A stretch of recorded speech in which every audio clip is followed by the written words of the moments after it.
Hello everyone, स्वागत है एक बार फिर से आप सभी का आप सबके अपने यूट्यूब चैनल महफूज प्राइम क्लासेस में। तो आज अपने इस वीडियो में हम लोग लीवर और पैंक्रियास से निकलने वाली जो डक्ट होती हैं और वहाँ से निकलने वाले जो वेरियस केमिकल या डाइजेस्टिव एंजाइम्स होते हैं उनको डिटेल में यहाँ पर समझेंगे, क्योंकि यहाँ से बहुत सारे क्वेश्चन हमारे नीट में, टीजीटी और पीजीटी में पूछे जाते हैं। तो बिना देर किए वीडियो को स्टार्ट करते हैं।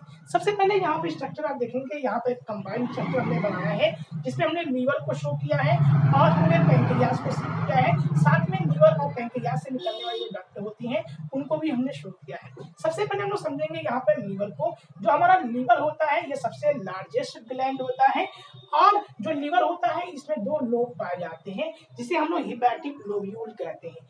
प्रत्येक जो हिपैटिक लोब्यूल होता है उसमें हिपैटिक सेल्स पाए जाते हैं और ये हिपैटिक सेल्स जो होता है वो चारों तरफ से एक लूज मेम्ब्रेन के द्वारा, कनेक्टिव मेम्ब्रेन के द्वारा, टिश्यू के द्वारा घिरा हुआ होता है जिसे हम लोग ग्लिसन्स कैप्सूल कहते हैं। इस स्ट्रक्चर में आप देख सकते हैं ये हमारा क्या है, हिपैटिक लोब्यूल है। इस हिपैटिक लोब्यूल के में चारों तरफ से एक मेम्ब्रेन से ये घिरा हुआ है। इस मेम्ब्रेन को ग्लिसन कैप्सूल कहते हैं और इसमें हिपैटिक सेल्स पाई जाती हैं। जो हिपैटिक सेल्स होता है ये बाइल जूस का सिक्रेशन करता है और ये जो बाइल जूस होता है ये फैट के डिग्रेडेशन में यूज होता है। जो फैट होता है उसको छोटे छोटे ड्रॉपलेट में, जिसको मिसेल्स कहते हैं, उसमें ये तोड़ देता है। फर्दर ये मिसेल्स के चारों तरफ एक प्रोटीन की लेयर या फैट ग्लोब्यूल की लेयर जमा हो जाती है जिसको काइलोमाइक्रान कहते हैं और इसके बाद इसको क्या है, ल्यूमेन में भेज देते हैं जहां से वो एब्जॉर्ब कर लिया जाता है। तो जो जो हमारे लीवर होती है उससे जो निकलने वाली डक्ट होती हैं उनको हिपैटिक डक्ट कहते हैं।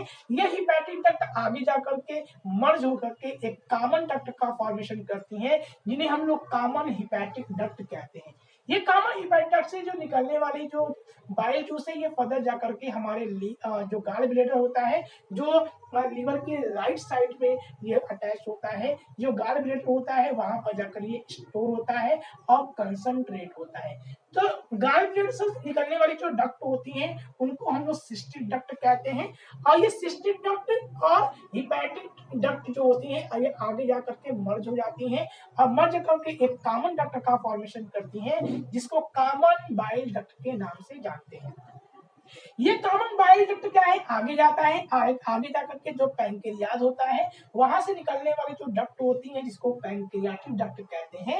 ये पैंक्रियाटिक डक्ट आपस में आकर के मर्ज हो जाती है, मर्ज होकर के एक कॉमन डक्ट का फॉर्मेशन करती है जिसको हिपैटो पैंक्रियाटिक डक्ट कहते हैं। क्योंकि हिपैटिक सेल से लीवर से निकल रही है तो हिपैटिक सेल और पैंक्रियाज से निकलने वाली है तो पैंक्रियाटिक से, तो कहते हैं हिपैटो पैंक्रियाटिक डक्ट। ये हिपैटो पैंक्रियाटिक डक्ट क्या है, फर्दर आगे जाती है, आगे जाकर के स्मॉल इंटेस्टाइन के जो फर्स्ट पार्ट होता है जिसको ड्यूडेनम कहते हैं वहां जाकर ये अटैच्ड हो जाता है और जहां से ये अटैच्ड होता है वहां पर एक इंस्फिक्टर पाया जाता है। इस इंस्फिक्टर को हम लोग क्या कहते हैं, इंस्फिक्टर ऑफ ओडाई, डाई के नाम से हम लोग जानते हैं। और जो ये पार्ट पोर्शन होगा ये एम्पुला पर ओपन होता है, याद रखिएगा इसको एम्पुला कहते हैं और यहाँ पर जो इंस्फिक्टर होता है उसको इंस्फिक्टर ऑफ ओडाई कहते हैं। तो सबसे पहले हमने जान लिया कि बाइल जूस क्या करता है, फैट का डिग्रेडेशन करने में होता है। जो बाइल जूस हमारा होता है ये bile salt, bile pigment, cholesterol और फास्फोलिपिड से मिलकर बना होता है। इसमें जो बाइल साल्ट होते हैं ये फैट के डिग्रेडेशन में, यानी फैट को ब्रेक डाउन करने में, फैट को छोटे छोटे पार्ट में जिसको मिसेल्स कहते हैं उसमें वो तोड़ देता है। अब पैंक्रियाज को समझ लेते हैं। जो पैंक्रियाज हमारा होता है ये एक हेट्रोक्राइन ग्लैंड है या मिक्स ग्लैंड कहलाता है, क्योंकि ये इंडोक्राइन और एक्सोक्राइन दोनों की तरह काम करता है। इसमें जो इंडोक्राइन वाला जो पार्ट होता है ये group of isolate of Langerhans से मिलकर बना होता है। प्रत्येक आइसोलेट ऑफ लैंगरहैंस जो होती है उसमें 3 प्रकार की सेल्स होती हैं। पहला होता है अल्फा सेल्स जो ग्लूकागॉन हार्मोन का सिक्रेशन करता है, दूसरा होता है बीटा सेल जो इंसुलिन का सिक्रेशन करता है और तीसरा होता है डेल्टा सेल जो सोमैटोस्टेटिन का सिक्रेशन करता है। दूसरा जो एक्सोक्राइन जो पार्ट होता है ये एसिनी एक ग्लोब्यूल का राउंडेड लोब्यूल का फॉर्मेशन करता है जिसको एसिनी कहते हैं। और ये एसिनी क्या है, यहाँ पर एल्कलाइन पैंक्रियाटिक जूस का सिक्रेशन करते हैं और ये पैंक्रियाटिक जूस आगे जाकर के ड्यूडेनम वाले पार्ट से मिल जाता है। क्योंकि ये जो ड्यूडेनम वाला पार्ट होता है यहाँ से स्टमक से निकलने वाले जो काइम होते हैं उसमें जो जूस होते हैं वो भी मिलते हैं, लिवर से निकलने वाला बाइल जूस मिलता है और पैंक्रियास से निकलने वाले पैंक्रियाटिक जूस मिलते हैं। तो ये एक एल्कलाइन फॉर्मेशन करता है जिसको हम सकस इंटेरिकस कहते हैं।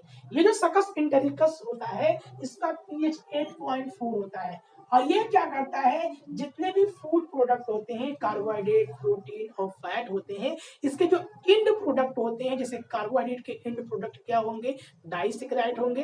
तो डाइसेक्राइडेज यहाँ पर बहुत सारे एंजाइम्स पाए जाते हैं। ये डाइसेक्राइडेज एंजाइम क्या करते हैं, इनको फर्दर मोनोसेक्राइड में तोड़ देते हैं, उसके बाद ये एब्जॉर्ब कर लिए जाते हैं। सिमिलरली जो प्रोटीन के जो इंड प्रोडक्ट होते हैं डाइपेप्टाइड होते हैं, इन डाइपेप्टाइड को फर्दर ब्रेक डाउन करने वाले डाइपेप्टाइडेज होते हैं जो इसको तोड़ते हैं और तोड़ करके किस में कन्वर्ट कर देते हैं, अमाइनो एसिड में, और उसके बाद ये एब्जॉर्ब कर लिए जाते हैं। सिमिलरली जो यहाँ पर न्यूक्लिक एसिड होते हैं इसके जो इंड प्रोडक्ट होते हैं न्यूक्लियोसाइड्स या न्यूक्लियोसाइड होते हैं, यहाँ पर न्यूक्लियोसाइडेज होते हैं।